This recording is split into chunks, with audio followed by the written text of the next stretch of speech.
Yo, welcome to We're Just Men. Welcome.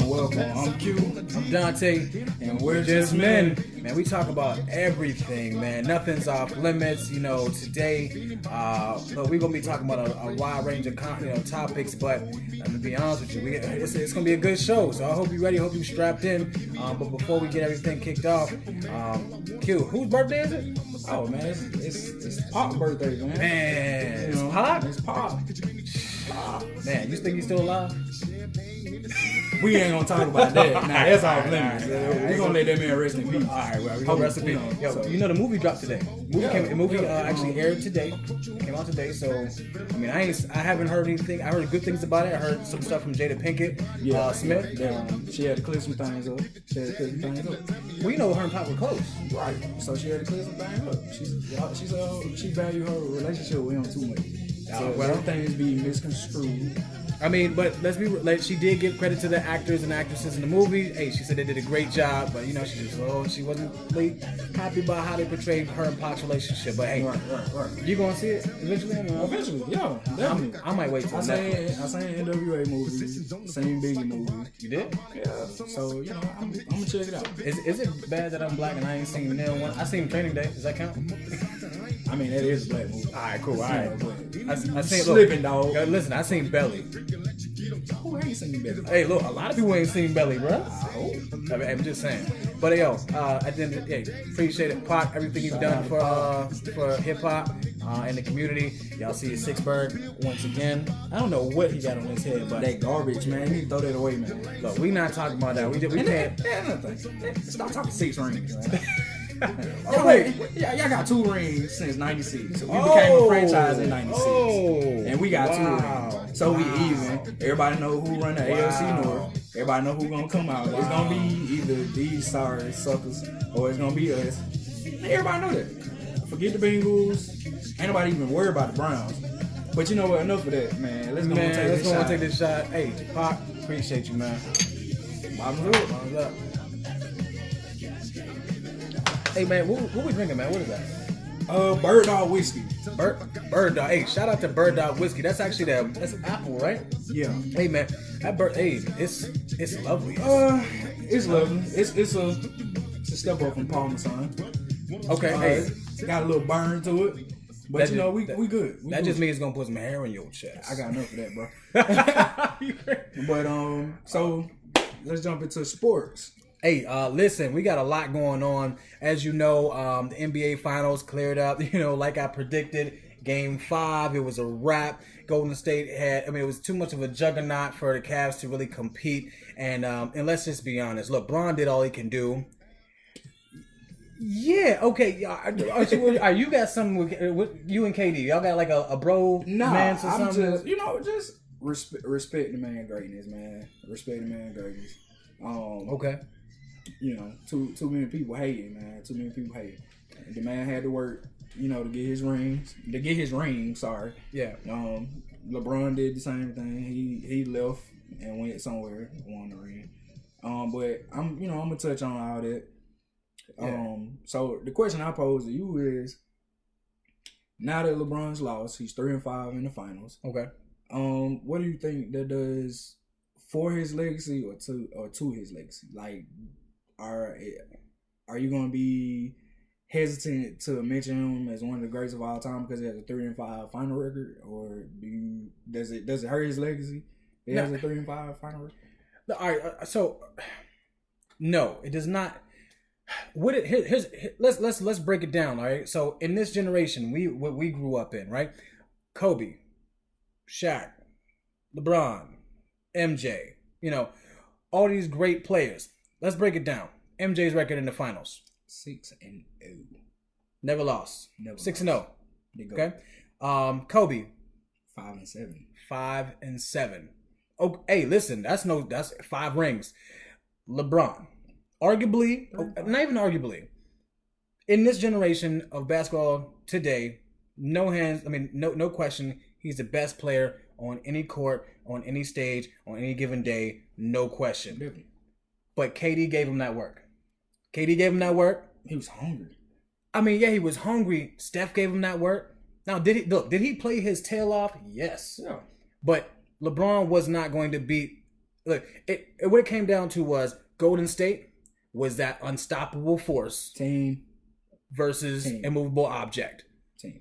You not stop. Right now, the way the Cavs are constructed, any team right now is constructed, they're not taking down the Warriors the way they are right now. I see the Warriors coming up for the next 2-3 years. If the Warriors stay tight and they keep the communication, they keep the ball moving, they keep the same formula that they did this finals throughout the season. Who's gonna stop them? Nobody. That's Warrior basketball. Nobody gonna stop. Then you added the X factor of Kevin Durant, a guy that can go get you a bucket anytime, he can stop the bleeding. You know what I'm saying? And he's a big man. As you've seen, like Game 3, I think that's gonna be a defining moment in his career, especially when you talk about his championship. Just to pull up 3, like, you know, that was all or nothing. If he missed that, they lose the game. I agree. You know, so and they lose that game, you're looking at maybe a totally different series. So you know, for him to make that shot, that was big time. You think? All right, so if KD misses that 3 at the end of the game, which ultimately Golden State wins by 5, you think that it could have turned the series around? You think it would have given enough confidence to Cleveland to maybe change the outcome? I still think Golden State would have won the series, but would have gone to 6 or 7, maybe 6. It definitely would have went. It definitely would have went to 6 because I mean at that point, what is it? It would have went. Yeah, it would have went to 6. Okay. Being that we don't know how that next game, how Game 4 would have turned out. You know what I'm saying? As far as we know, Cleveland broke records and stuff that game. Yeah. But would that still would have happened had they won Game 3? Of course, we'll never know. Yeah. But it's just speculation. It could have been a different series. Hey, I mean, listen. At the end of the day, look, Bron, one of the greatest of all time. Is he the GOAT? I think that conversation is dead. You can't be the GOAT with a less than 40% win record in the finals. No matter how you cut it, even though you're the best player on any team, on any given day, on any court, if you can't get it done in the finals, listen, you can't be the GOAT. I'm sorry. You can't be the GOAT. If you're not 5-7, you're not 6-0, you're not breathing that same air. Now, this one of the greatest of all time, yes. Definitely one of the greatest of all time. Yeah, no question. The best player today, yes. Honestly, I think definitely top 3. I mean, you could argue that you can, you know, top 3, top 3, or top 5. I'm going LeBron, putting LeBron top 3. Oof. All right, so where does he stack up in that 3? I'm going MJ, Kobe, LeBron. Okay, all right. Now that's arguable. That's just my opinion. You know, so now is that because of what? No, what are you basing your hierarchy? I mean, I might put LeBron over Kobe just because Kobe jacks up shots and LeBron. LeBron takes smarter shots sometimes. Even though yes, he doesn't have the dog in him that Kobe and MJ have. Definitely, to me, definitely. I've seen it one time. And that was when Miami, we played with Miami. I think that was 2011. No, might have been 2010. 2010. Against the Boston Celtics. Down 3-2. Game 6. Boston at home. LeBron didn't crack a smile. No handshakes, and we all know how LeBron is. Yeah, enthusiastic. Chummy chum, like right. I'm your best friend. Not even a smirk, or you know, like it was just a fire in his eyes, dunking on folks, give me the ball, get the fuck out of the way. Yeah. Excuse my language. But you know, let me do me. And I think he dropped 45.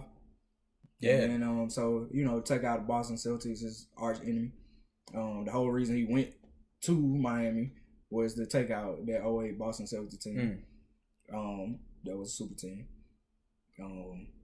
So yeah, for me, I would say LeBron is the greatest all around player of all time. Ooh, wow. Okay. Ooh, the greatest player, greatest all around player of all time. Jordan is the greatest player, or we say he's the GOAT. 6 rings and never lost in finals. That's unmatched. But definitely, you know, Kobe was probably the closest thing to Jordan as far as that that, you know, I agree. Get out of my way. I'm taking that to the promised land. It's my team. Like, it's my game. You know, LeBron more focuses on making the right basketball play. So, you know, for him, I say definitely greatest all-around player. He fills the stat sheet. Need him rebound. Need him score. He always looking to get the ball to open man, get assists, block shots, defend, plays above the rim. I mean, you name it, LeBron can do it. Guy can play any position from the 1 to the 4, and depending on who you playing, hell, he might play the 5. You know, so I think when you think of his versatility and everything he brings, I think he has to be the greatest all-around player. Now, I'm not gonna say he's the greatest player ever, but he's definitely, I think, the greatest all-around player. I mean, we're going to agree to disagree on that. I can't say he's the best all-around player because I've seen. I mean, his defense to me in this finals, it was okay, but and you know, KD, Steph, Clay. I mean, Iguodala, Green. I'm sorry. There was that time where he just downright looked lethargic. But we're gonna move on from that. At the end of the day, congrats to Golden State. You get it done in 5. We'll see y'all next year because more than likely you're going back. You're gonna see the same 2 teams in the finals next year. Shout out to Draymond, man. I love that shirt, Quickie. I might have to get me one. Yeah, that was funny. You know, a little payback to LeBron from last year. The whole Ultimate Warrior shirt. That's real. You know, but that's cool. It's all fun and games. You know, that's real. You compete with family and when you off the court, or you know, as you know, when you play sports, when you're on the field, ain't no friends. When you're on the court, ain't no friends except your teammates. Yeah. When you off the court or the field, you know, it's different. It's a different. You're a whole another person, man. We could be buddy for sure. You know. For sure. We're gonna move on. So you know, Atlanta United FC, as you guys know, we in hot Atlanta. So look, if y'all don't know, we got a Major League Soccer team. They're hot right now. I'm gonna be honest with you. I mean, they're a good squad. They're young. They're hungry. So they got some games coming up. If you're in Atlanta, you're gonna be near Bobby Dodd Stadium this weekend. Make sure you check out Atlanta United FC. Going to grab you some memorabilia. Go and support them. Like I said, they're young, they're hungry, they're talented, and they score in bunches. I mean, they're giving teams fits right now. So as the newest expansion team, Atlanta, the world, look, it's the most popular sport in the world. Go on and get on the bandwagon. Go on and jump on. Check out a game. It's a fun atmosphere at the very least. So go on and support them. Atlanta Braves, they're set right now. They took, bro. Let me tell you something. The Braves. I'm not a baseball fan, but one team that basically has the Braves number and has had the Braves number for years is the Washington Nationals. And the Braves, guess what? Lost. They didn't. They won. Out of 3 games, Braves took 2 out of 3. Oh, wow. They got the series. Hey, shout out to the Braves. For real. Shout out to the Braves. They got a game coming up. They had a game today out. We'll follow up with the scores on that. But again, hey, listen, this is the Atlanta Braves are our team. If you're in Atlanta, go on and support them. If you don't, if you're waiting for football, if you're waiting for basketball. Basketball's done. Football's about to start. College football's about to start. Wait. Soccer's here. Baseball's here. Longhorns. Oh, Lord. Hook 'em. Oh, my God. Hook 'em. We're not even going to give him no... Hook 'em.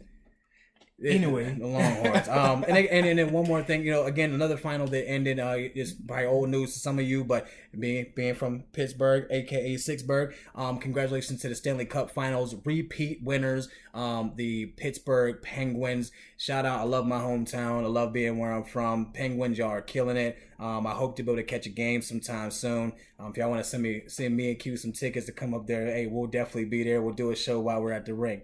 But yeah, so. Q, this weekend is Father's Day, right? It's Father's Day. So what we doing, man? So I'm take time out to shout out to my dad, my uncles. That whole thing takes a village to raise a child. I definitely had a village. So to y'all, just want to say thank you. Appreciate everything. Appreciate the talks, the whoopings, the timeouts, the having to go do work, the support in sports. Right. Even to this day, just being able to talk to y'all as a man. Yeah. Really appreciate that. Love y'all. It's not I got a story, but we ain't gonna get into all that. I really love and appreciate y'all. Thank you. Hey, my father, unfortunately, my father, I love him to death. I'm not necessarily a mama's boy, but I am my father's son. Unfortunately, my father has dementia, and he's in a personal care home up in Pittsburgh, PA. Pops, if you listen, I know you're not really listening right now, but hopefully, some of my family can show you the video, show you this episode, and I just want to say I love you, Pop. I would not be the man that I am without you. I would not know, how to treat a woman. I would not know how to be a provider. I wouldn't have the tactical ability as far as mechanical ability, musical ability. Again, I would not be the man that I am without you. And to all those fathers out there, I think fathers sometimes get a bad rap because of the men that, right. Unfortunately, they don't do what they supposed to do. Exactly, don't do what they supposed to do. So salute to y'all. But salute to all the fathers. And so it's gonna be a happy Father's Day, early Father's Day. Definitely. But before we jump into our first top 5, right? Top 5. We're gonna be coming at y'all with some top 5s for sure. Here and there. So in honor of Father's Day, Absolutely. We did a top 5 for that. So, we came up with top 5 traits that we think all great fathers have. My number one thing, as well as D's, was to be loving. You know what I'm saying? You as a kid, you want to be able to go to your dad and feel love. Go to your father and feel love. You're gonna get love from mama. Mama's a nurturer. They built for that. Right. But when you go to your dad and actually, as a man, still get love from another man, and there's no, it's nothing, homophobic or anything like that about it. Definitely, you need that as a man growing up. I agree. Yeah, for sure. My number 2 thing was a disciplinarian. Like, all great fathers, I think, are good at disciplining their children. Just as in the Bible, just as, as God being the Heavenly Father chastens us or corrects us when we're doing wrong or punish us when we're doing wrong, I think an earthly father, a great earthly father, should do the same thing. That's basically how you kind of learn from your mistakes or, right from wrong. Gotta get a little fire to that booty. It sure helped me out. Yeah. Me too. Me too. I had many a fire in my booty. And what was your second one, man?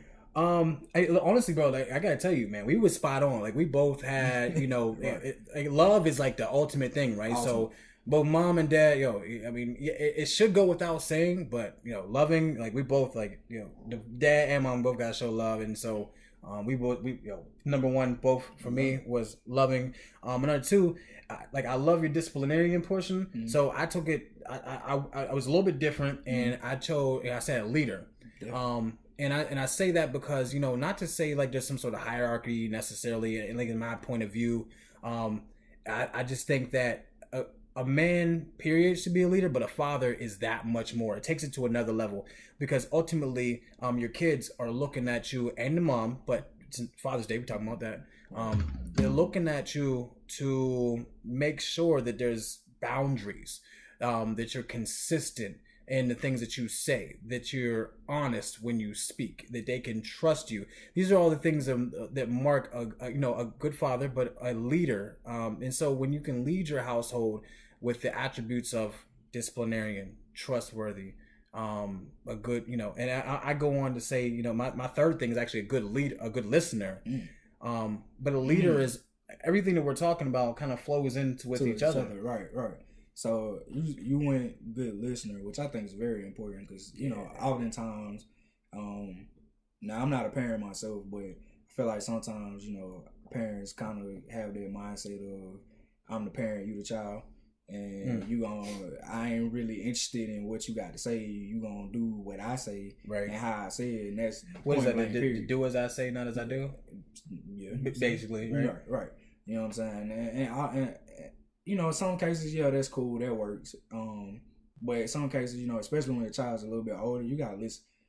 You can't just, this my house, this what I want to do, and that's it. I don't care what you got to say, because you know I feel like adults can learn from children as well, especially when you have grown children. You know, so definitely have to be a good listener.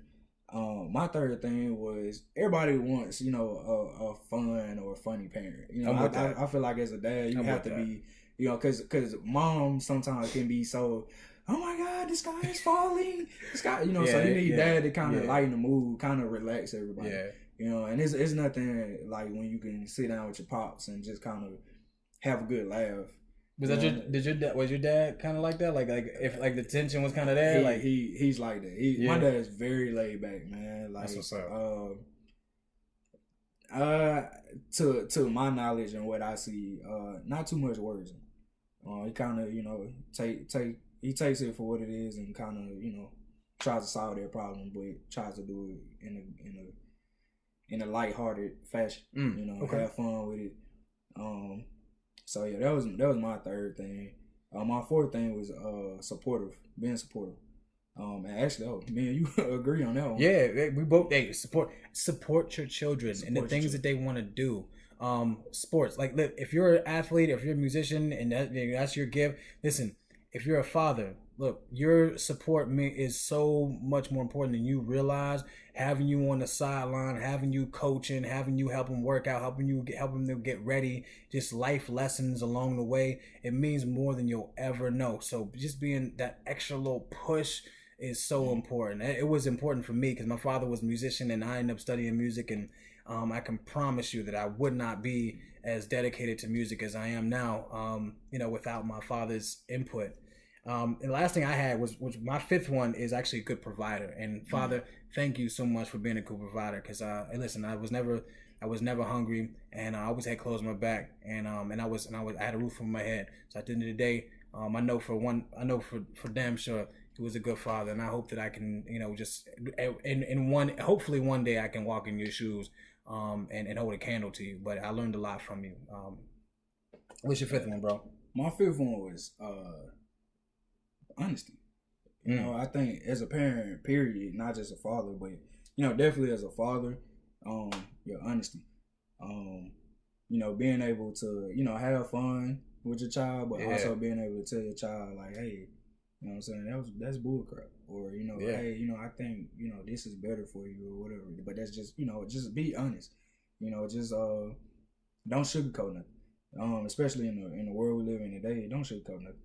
And just you know, being able to connect with your child, man. Like, it's nothing like having a connection to your parent. You know what I'm saying? Like, I feel like, you know, especially as men, as boys, you always gonna have a connection to mama. Yeah. You know, but when you can really have a solid foundation, a solid connection with your pops, man, that means a lot. You know, pops show you a lot, man. You know, show you things about cars, change the tire, make sure the oil take care of. Yeah. You know, show you things, you know, have the birds and the bees talk. Hey. You know, Pop show you know, kind of what a man is, how to take care of his family, do what you got to do to make sure, you know, mama and the kids take care of. You know, so those are the type of things, like, and why a father figure is important in the household, especially a black household. I'm with that. So, I mean, that was our top five. Hey, listen, when y'all listen, we got one more thing we're gonna just kind of brush over. But listen, when y'all comment, y'all, you know, you subscribe. We appreciate you for watching the show. Listen, what's your top five? You know, or what's your top three? You know, what do you think are the attributes of a fantastic father? You know, leave it in the comments. Leave it in the comments. You know, hit us up on our social medias. You know, I'm on Facebook, Quentin Big Q Colbert. Hey, I'm on Real Dante Harris. Where you can find me on IG, AVP Atlanta. Find me on IG at AOQ. That's AYE_Q. What? Damn, I fucked up. AOQ. AYEYO_Q. Sorry about that. Word. Hey, and mine is literally just AVP Atlanta. AVP Atlanta. But one more thing before we go. Listen. This is our segment, and we flip flopped it so we can give ample time to kind of go over sports and go over our top five, which we'll do pretty much all the time. But have you seen these videos out there right now, man? All right, so there's this viral video out there. This is our segment called Going Viral. There's a video out there right now, right? It's about this girl and this guy, right? Two black guys or two black people, right? So guy and girl, they message each other online. They agreed to meet up. All right. Girl finds out, hey, the guy's black. Says, I don't date black men. She's black. How you don't date black men? She's black. How you don't date black men? I don't understand that, bro. I don't understand this. All right, so she says, I don't date black men. Just and after they agreed to the date, she cancels the date, finds out he's black, right? I don't know how that didn't come up in the beginning, but okay, whatever. So he tells his homeboy, who's a white guy. Okay, cool. White guy goes online. Agrees. All right, so he messages the same girl that his homeboy was messaging. They strike up a conversation. Girl agrees to go out with a guy, go on a date with the white guy. They eventually show up together at the place where they supposed to be going on a date. And guess what? He's white, she's black. Finds out that she's black. He says, "Hey, are you black?" Evidently, you're playing like he didn't already know. Right. She says, "Yeah, of course I'm black. I mean, bro, she's beautiful, sweetheart. I love you." Black women are beautiful. But she's beautiful, bro. She's not a bad looking woman at all. But bro, she says, "Yeah, of course I'm black." He says, "Oh, I thought you were Puerto Rican or something. I don't really date black women." I mean, you should have seen his face. Like he put on a real act. Right. So he said, "I don't really date black women." And she's like, "Are you serious right now? Because I mean, do you know how racist you sound? I mean, I drove all the way up here." And he's like, "I'm sorry. I really don't. It's more of a preference." And he starts to walk away. He just like walks away from her, right? Mm-hmm. And she's like, "Are you really serious? Like, you sound so racist." And he's like, "I'm sorry. I really don't care. I'm sorry." She's like, and she's just left standing there, right? Please find us on Facebook, YouTube. I'm sure most of you have seen it. The guy she originally supposed to go out with, the black guy, shows up with his camera and says, "Hey, doesn't feel so good, does it?" Now my thing is this. Why in the world are we not dating each other? Why black people not dating black people? This don't make no damn sense. And for the record, this is not a shot at interracial couples or anything like that. You know what I'm saying? You love who you love. You do your thing. You know what I'm saying? But come on, like, bro, you're a black queen, right? And you already know how the world treat us. You know what I'm saying? So you don't want to date a black man? Wait, so bro, let me ask you a question. Is there a difference between a preference, like saying I don't want to date that black guy or that black woman or that white guy or that white woman, and saying I don't want to date black people? It's definitely a difference. Or white people. It's definitely a difference because it's a preference. So it's basically, when you say I don't want to date that person, it's just maybe something about that person that's not attractive to you. That you just not your vibe with that person outright. Something like that. We do that no matter what. Black, white, green, purple, yellow. That's just being in a relationship and picking your part. But if they say I don't date. Oh, like if I say I don't want to date or I don't date an entire race of people, is that not racist as hell? I mean, is the root of that not racist? Like, she's black. She's racist. Get the dog on herself. I mean, my thing is, can't stereotype a whole group of people. Yeah, like, me and you both black, but we differ. We have a difference in opinions. Mm-hmm. We don't eat like the same foods. We don't drink the same stuff. Like, like we differ in ways. Right. You know what I'm saying? But for somebody to say, I don't date, like you said, an entire race, like, I think that's crazy. That's crazy. I want to say borderline racist, but that might just be straight up racist. Because what? You got a black woman, right? Of course. I got me a black woman. Of course. Chocolate all day. Black woman. I don't differentiate. Right. It don't matter. It just so happens that my beautiful queen, black woman. Love all women. Yeah, bro. We in Atlanta, bro. That's a 30-61 ratio in this thing. I just feel like, maybe God did a little extra when he made black women. Hey. Just the way, especially a good black woman that take care of herself, man. The way her skin is, that glow, them curves. Babe, where you at? You know what I'm saying? So I don't understand that, man. I don't get it. So listen, like he said, like comment on the top 5, you know, your top 5, your top 3, what makes a great father. But listen, I want to know from my people, and even, you know, if you're white or Indian or, you know, whatever, if you're outside culture looking in and you're seeing the same thing I'm seeing and you're seeing these videos, and listen, write us, tell us in the comments, yo, why do you think black people aren't dating black people? Why would a black woman say that she's not going to date a black man? And why would a black man not want to date a black woman? And then, you know, also leave, you know, if you want to ask us a question and get our opinion about something, absolutely, leave that in the comments. If you want to hear us talk about something specifically, leave that in the comments. Absolutely. You know, so, but man, I gotta go back to this KD thing, man, because you know, like, I'm a Dwayne Wade fan. You know what I'm saying? That's my guy. You know, but I told you he had a bromance going on with KD. I knew he had a bromance going on. Bro, it's not a bromance. It's the hate that the man receiving. Like, you know, people making videos and this and that, and basically hating on the man. Like, LeBron didn't even get this much hate. You know what I'm saying? Now, you know, people want to say, you know, KD went to a super team and this and that. Man was super teams before this, and LeBron was part of one of them. So, you know, my thing is, you know, look up the 96 Houston Rockets when they had Hakeem Olajuwon and they had Clyde Drexler and Charles Barkley. True indeed. You know what I'm saying? Okay. Now a lot of people might say they was on their downside. They went in their prime and this and that. You know, hey, whatever. That's still 3 Hall of Famers. True. On one squad. True. You know what I'm saying? Look at the 03-04 Lakers. When they had Karl Malone, Kobe, Gary Payton, and Shaq. Now, just saying that all together sounds crazy. That's 4 Hall of Famers. You know what I'm saying? Now, Karl Malone and Gary Payton, they were on, like, you know, the downside of their careers. But at the same time, once again, it's 4 Hall of Famers on the squad. That's true. Look at the 08 Boston Celtics.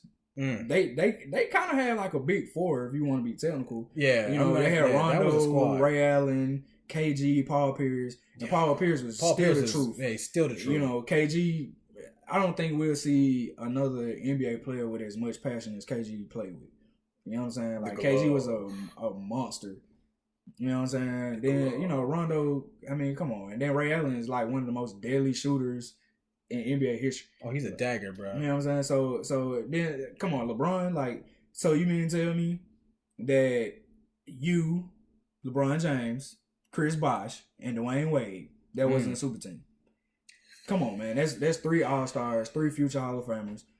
Like, I mean, come on, let's be real. Now, just like with LeBron, when he went to Miami, it took time to figure it out. Yeah. Really, when he left Miami, LeBron should have had 3 rings. Can't say 4 because San Antonio told that ass. Yeah, nobody was beating San Antonio. Nobody was. But, you know what I'm saying? Should have had 3. Yeah. But just what y'all was able to accomplish. So back to KD, I can never fault a person for doing what they feel is right for themselves. That was the right situation, and I think he honestly made that move. And it wasn't even about basketball. You know what I'm saying? I think it was just the vibe, the connection they had with Steph, Clay, and Draymond. Yeah. And you know, you get to a place and nobody's selfish. Nobody cares about if they scored 30 points at night, if they had 10 assists. Nobody care about stats. They want to win. Whatever it is, whatever they got to do to win. So and the crazy part is they all scored 30 points. Hey, they all scored 30 points. So, my thing is like, man, let's stop the hate, because it's easy to say he jumped on a team that was already good, that didn't need him, this and that. But one thing you can't knock that man's work ethic and the work he put in when the lights and the camera ain't on. True. That don't nobody see. True. The blood and sweat and tears, you know what I'm saying, behind closed doors and stuff that don't nobody see.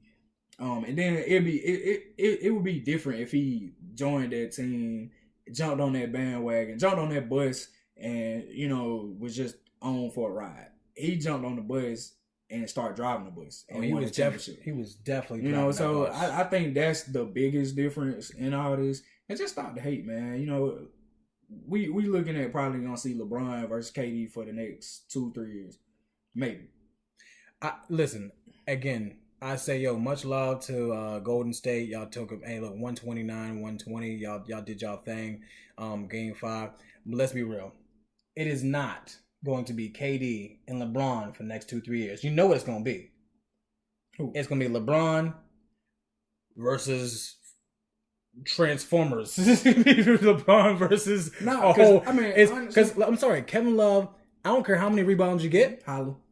Appreciate you. You know what I mean? Glad I don't care. Listen, J.R. Smith, you showed up for 2 games. Thank you. I'm Shumpert. Yeah, we just gonna leave that at that. Yeah, and then Kyrie. Listen, hands down, like gotta be one of like he's legit. But again, whose team is it? It's Bron's team, and if he has a shot, if he wants to even sniff another championship while he's in Cleveland, he's gonna have to go upgrade some of those pieces. And I personally think Shumpert, getting rid of Shumpert and J.R. Smith and bringing somebody in who's more consistent, who they don't disappear in long stretches of the game. That's gonna be Kevin Love. The offensive rebounds help, but J.R. Smith, Shumpert, they gotta go. I'm sorry. And I don't even know who you replace him with, but I think now we finna into this era of basketball that's finna be played for the next couple of years. It's gonna be 3-point shooting, and you're gonna have bigs that can handle the rock and score like a guard. And I also think you're gonna have super teams, or if that's what y'all want to call them, but you're gonna have multiple all-stars that go team up with another all-star, or 2 all-stars that team up together to take somebody out. So if I was LeBron on that flight back to Cleveland, look at Kyrie, look at Kevin Love, go sit next to Kevin Love. Appreciate you. You talking about giving them 2 fingers? Yeah, glad you came here for a championship. We got you a championship. Glad we could accomplish that. So where you want to play next year? Wow. Wow. And and then we go sit next to Kyrie and like, man, now I can either call Melo, you know what I'm saying, or what time you want to board this flight so we can go talk to Paul George. Look, we gonna get more into this on the next now, but I beg the question. I beg the question though: Is Melo really gonna make that team? Is Melo gonna get you past Golden State, Clay? Not Melo by himself, Iguodala. But you need the firepower. You need Melo is one of the more versatile scorers, but you need from the mirror. You need somebody who can play some D because these guys they're not playing. Of course. I don't. If you Cleveland, I feel like you go 1 or 2 routes. You either blow it up and you get bigger pieces, and and you construct a whole different type of team, or you keep it together. You move some pieces and maybe improve your bench. Maybe go draft for a final or more of a pure point guard where you play Kyrie off the ball. You play that guy at point. Or hell, even put Bron at point, have Kyrie play off the ball and get you another 3 or get you somebody else who can score the basketball. You know what I'm saying? So, I mean, think of if they were to get Melo and you got LeBron running point, you got Kyrie playing the 2, and you got Melo. Nah.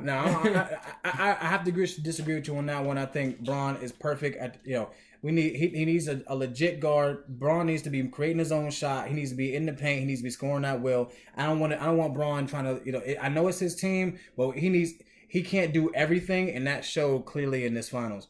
Listen, at the end of the day, Bron and everybody, if you are a person, stop not dating your own kind.